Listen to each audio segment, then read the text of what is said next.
Okay, so direct variation. Basically, direct variation is a linear equation that always goes through the origin and has a constant rate of change or a constant of variation. So we just learned constant rate of change in the previous lesson. So we're just going to extend on that and know that direct variation between two things happens when it goes through the origin. So it has to go through the origin. That is a must. And then it has a constant of variation. So looking at the first one, we can see that it does go through the origin. So we just have to name the constant of variation. The constant of variation is basically the slope or the rate of change. It's just another way of naming it, depending on the concept. So in this case, it's going through 0, so we have a constant of variation. It's a direct variation. Two places you can look for the slope or the rate of change is right here in front of the x. That is going to be your slope. So we're going to say that m equals -4. We use m for slope. So whenever you start seeing m in our equations, that's going to represent slope. So name the constant of variation for each equation, -4. Then find the slope of a line that passes through each pair of points, -4. It's the same thing. So in B, it's the same thing. The constant of variation, we're just going to say m equals 1/2. That, again, is our constant of variation. That is our slope of our line. You can look at this another way. Something that you'll get familiar with as we go along and we work more with slopes is rise over run. So I rose 3. I ran 1, 2, 3, 4, 5, 6. And remember, slope is going to be the change in y over the change in x. We've talked about that. So it's in the previous lessons, it was the change in y over the change in x. And sometimes you might see triangles to represent, that's called the delta symbol. So that is what we use for change sometimes, is the triangle symbol, delta. And then it's the change in y, which was 3 over the change in x, which was 6, and that's simplified to 1/2. So notice that these are the same. So it's the change in y over the change in x. All right, direct variation equations are of the form y equals kx, where k is a non-zero. The graph of y equals kx always passes through the origin, so I already said that. The slope is positive if k is greater than 0, and if k is less than 0, then of course it's a negative slope. So graph y equals -6x. So we know right here that it's going to go, it's always of the form y equals kx. So y equals kx.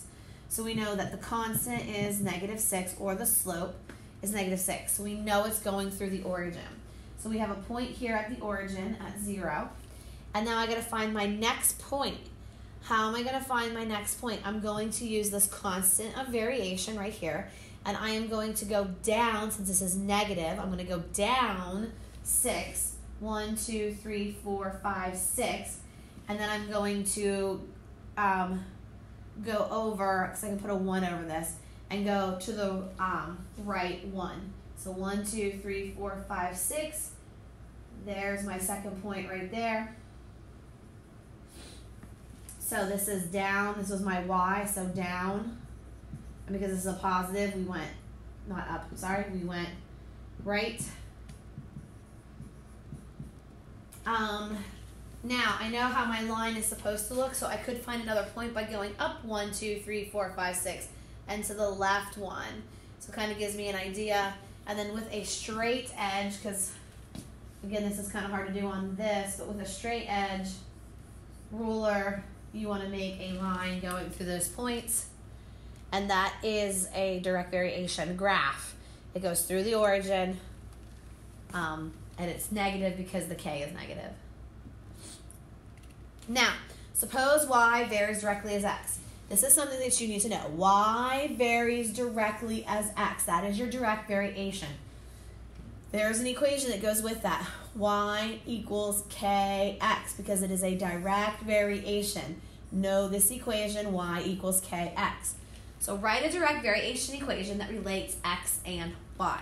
Okay, so y equals kx. In this equation then, I have to use my numbers here that I'm going to substitute. So I am going to substitute 72 in for y. So underneath here, 72 equals, I'm going to leave k alone because I don't know what k is yet. And then I'm going to substitute in x, 8. So, oops, I want to use purple for this so that we can see the different color coding here. So then 8. And now let's solve this. So we're going to divide by 8. We're going to divide by 8. And we're going to get k equals 9. Now I can come back up here and rewrite this equation. So now I have y equals 9x. 9 being my constant of variation, my constant of variation. So this is my general equation that relates x and y with what was given up here. Now, using that direct variation equation, so using y equals 9x, find x. So now we need to know what x is given y. Okay, so y is 63. So 63, and then everything else stays the same, equals 9x. Divide by 9, divide by 9, x equals 7.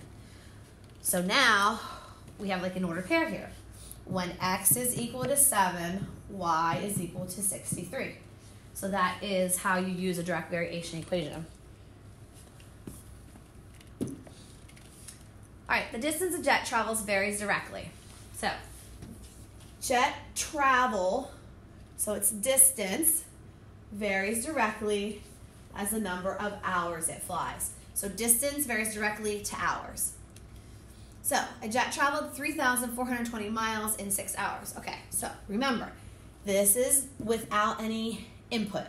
Y equals kx is what we use for direct variation. Since we have a direct variation, that's the equation that we want to use, y equals kx. Now, subs, we're not done, okay? Because we need to substitute what we know. What do we know? We know miles and we know hours. So, when we do this, the distance is our outcome.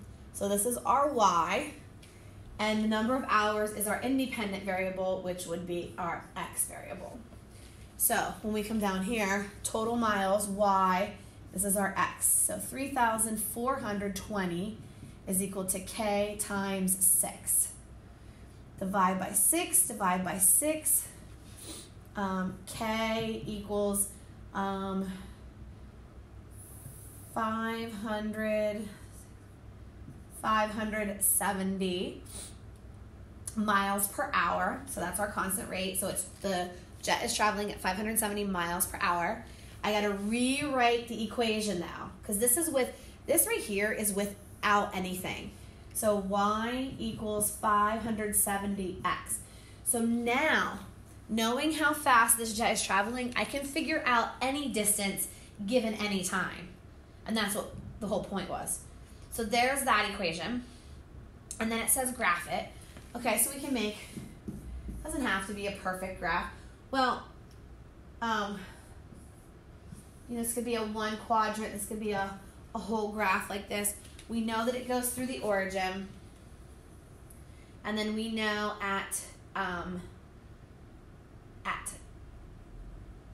it's going at 570. So for 1 hour, we could do 1, 2, 3, 4, 5, 6. So 570 is somewhere right in here. So it's going like that. And then eventually you can figure out what 2 is, 3 is. We can substitute in, but we don't need to because I know it's going in. Now, why don't I have anything down here? Well, it doesn't make sense. This is negatives. And we're not going to have negative hours. We're not going to have negative time. So when we're graphing this, something to think about is, did we really need this part of the graph? And no, we didn't. So it's really up to you. I don't care either way. If you draw the whole graph, just remember that this would not come down through. Now, estimate how many hours it will take for an airliner to fly 6,500 miles. So we know that equation. We know that we want to use y equals 570 x. Now, I want to travel 650 miles. This is our distance, y. So 6,500 is equal to 570x. Divide by 570, divide by 570. And what we find for that is to be roughly, x is approximately 11.4 hours. And you could just leave it as that. And that is direct variation. So biggest thing for direct variation is passes through origin,